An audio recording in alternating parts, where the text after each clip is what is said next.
ಲಿಂಗತ್ವ ಅಲ್ಪಸಂಖ್ಯಾತರಿಗೆ 200 ಕೋಟಿ ಬಜೆಟ್ ಅನ್ನು ನಾವು ನೀಡ್ತೀವಿ ಅಂತ ಹೇಳಿ ಒಂದು ಮಾಹಿತಿಯನ್ನು ನಮಗೆ ನೀಡಿತು.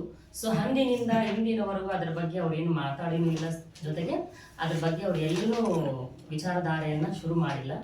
ಸೊ ಅದಕ್ಕಾಗಿ ನಾವು ಅದನ್ನು ಸರ್ಕಾರಕ್ಕೆ ಪುನಃ ನೆನಪಿಸಿಕೋಸ್ಕರ ಮತ್ತೆ ನಮ್ಮ ಹಕ್ಕೊತ್ತಾಯಗಳು ಏನಿದಾವೆ ಅನ್ನೋದನ್ನ ನಾವು ಇಲ್ಲಿ ಹೇಳ್ಬೇಕು ಅನ್ನೋದಕ್ಕೋಸ್ಕರ ಈ ಮಾಧ್ಯಮದ ಪ್ರಕಟಣೆಯನ್ನು ಮಾಡ್ತಾ ಇದ್ದೀವಿ.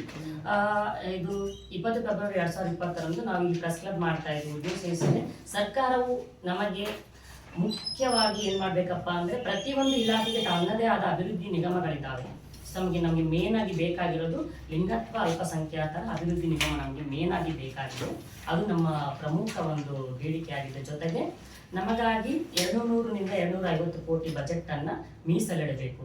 ಈಗ ಇನ್ನೇನು ಮಾರ್ಚ್ ಅಲ್ಲಿ ಫಸ್ಟ್ ವೀಕ್ ಅಲ್ಲಿ ಬಜೆಟ್ ಮಂಡನೆ ಆಗುತ್ತೆ. ಸೊ ಅದನ್ನ ಅವ್ರು ಮರ್ತಿದ್ದಾರೆ, ಅದನ್ನು ನೆನಪಿಸೋಕ್ಕೋಸ್ಕರ ನಾವು ಏನ್ ಮಾಡ್ತಾ ಇದ್ದೀವಿ, ಇದನ್ನ ಮಾಧ್ಯಮ ಪ್ರಕಟಣೆಯನ್ನು ಮಾಡ್ತಾ ಇದ್ದೀವಿ. ಜೊತೆಗೆ ನಮ್ಗೆ ಇನ್ನೂ ಒಂದಿಷ್ಟು ಜೀವನೋಪಾಯಕ್ಕಾಗಿ ಮತ್ತೆ ವಸತಿಗಾಗಿನೂ ನಮಗೆ ಮನೆಗಳಾಗಿರ್ಬೋದು, ಮತ್ತೆ ನಮ್ಗೆ ಹಾಸ್ಟೆಲ್ ವ್ಯವಸ್ಥೆ, ಶೆಲ್ಟರ್ ವ್ಯವಸ್ಥೆಗಳಾಗಿರ್ಬೋದು ನಮಗೆ ಒದಗಿಸಿಕೊಡ್ಬೇಕು. ಪ್ರತಿ ವರ್ಷ ಕನಿಷ್ಠ 500 ಮನೆಗಳನ್ನಾದರೂ ನಮಗೆ ನಿರ್ಮಾಣ ಮಾಡಿಕೊಡ್ಬೇಕು ಅವರು ಅಂತ ಹೇಳ್ತಾ ಇದ್ದೀವಿ. ಜೊತೆಗೆ ನಾವು ಕೃಷಿಯಲ್ಲಿ ಆಸಕ್ತಿ ಇದ್ದಂತಹ ನಮ್ಮ ಸಮುದಾಯಕ್ಕೆ ಕೃಷಿ ಭೂಮಿ ಕೊಡೋದಾಗಿರಲಿ ಅಥವಾ ನಮ್ಮದೇ ಆದ ಕೌಶಲ್ಯ ಅಭಿವೃದ್ಧಿ ತರಬೇತಿಗಳನ್ನು ನೀಡೋದಾಗಿರಲಿ ಅವರು ಅದನ್ನು ನಮಗೆ ಮಾಡಬೇಕು.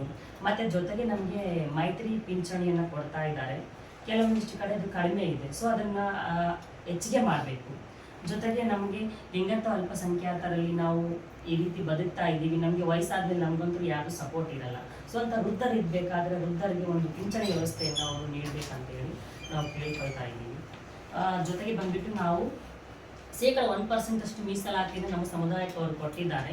ಸೊ ಅದು ಎಷ್ಟರ ಮಟ್ಟಿಗೆ ನಮ್ಗೆ ಅದರಲ್ಲಿ ಉದ್ಯೋಗಗಳನ್ನು ನೀಡ್ತಾ ಇದ್ದಾರೆ ಅನ್ನೋದು ನಾವು ಅದ್ರ ಬಗ್ಗೆ ತಿಳ್ಕೊಬೇಕಾಗಿದೆ.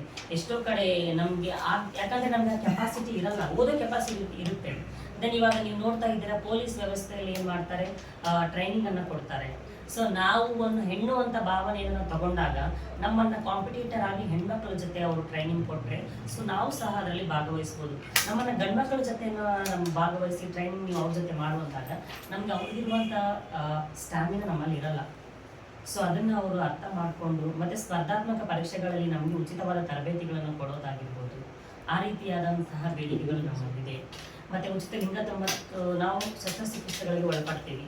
ಅಂತಹ ಸಮಯದಲ್ಲಿ ನಮಗೆ ಆರೋಗ್ಯದ ಮತ್ತು ಭತ್ಯೆ ಆಗಿರ್ಬೋದು, ಅಲ್ಲಿ ಸರ್ಕಾರಿ ಆಸ್ಪತ್ರೆಗಳಲ್ಲಿ ಅಂತ ಸೌಲಭ್ಯಗಳು ಸಿಗೋದಾಗಿರ್ಬೋದು, ಅಂತಹದ್ರ ಕುರಿತು ನಾವು ಬೇಡಿಕೆಗಳನ್ನು ಇಟ್ಟಿದ್ದೀವಿ. ನಾವು ಇದನ್ನು ಯಾವುದೇ ರೀತಿ ದಯೆ ಮತ್ತು ಕರುಣೆಯಿಂದ ನೀವು ನಮಗೆ ಕೊಡ್ರಿ ಅಂತ ನಾವು ಕೇಳ್ತಾ ಇಲ್ಲ. ಪ್ರತಿಯೊಬ್ಬರು every human have rights to live, ಅಂದರೆ ಪ್ರತಿಯೊಬ್ಬರಿಗೂ ಬದುಕೋಕೆ ಹಕ್ಕಿದೆ. ಸೊ ನಮ್ಮ ಹಕ್ಕನ್ನು ನಾವು ಕೇಳಿ ಪಡಿತಾ ಇದ್ದೀವಿ. ನಾವು ಸಮಾನತೆಯನ್ನು ಈಕ್ವಲ್ ಆಗಿ ಯಾರಿಗೂ ಸಿಕ್ಕಿಲ್ಲ. ಆ ಸಮಾನತೆಯ ಬದುಕು ನಮಗೆ ಬೇಕು, ನಮಗೂ ಬದುಕೋಕೆ ರೈಟ್ಸ್ ಇದೆ. ಇವೆಲ್ಲದನ್ನು ನೀವು ನೆನಪಿಸಿಕೊಂಡು ನಮಗೆ ಏನು ಮಾಡಬೇಕು, ಆದಷ್ಟು ಬೇಗನೆ ಬಜೆಟನ್ನು ಮಂಡನೆ ಮಾಡಬೇಕು. ಆಮೇಲೆ ನಮಗಾಗಿ ಒಂದು ಅಭಿವೃದ್ಧಿ ನಿಗಮವನ್ನು ನೀವು ಸ್ಥಾಪನೆ ಮಾಡಬೇಕು ಅಂತ ಕೇಳ್ಕೊಳ್ತಾ ಇದ್ದೀನಿ.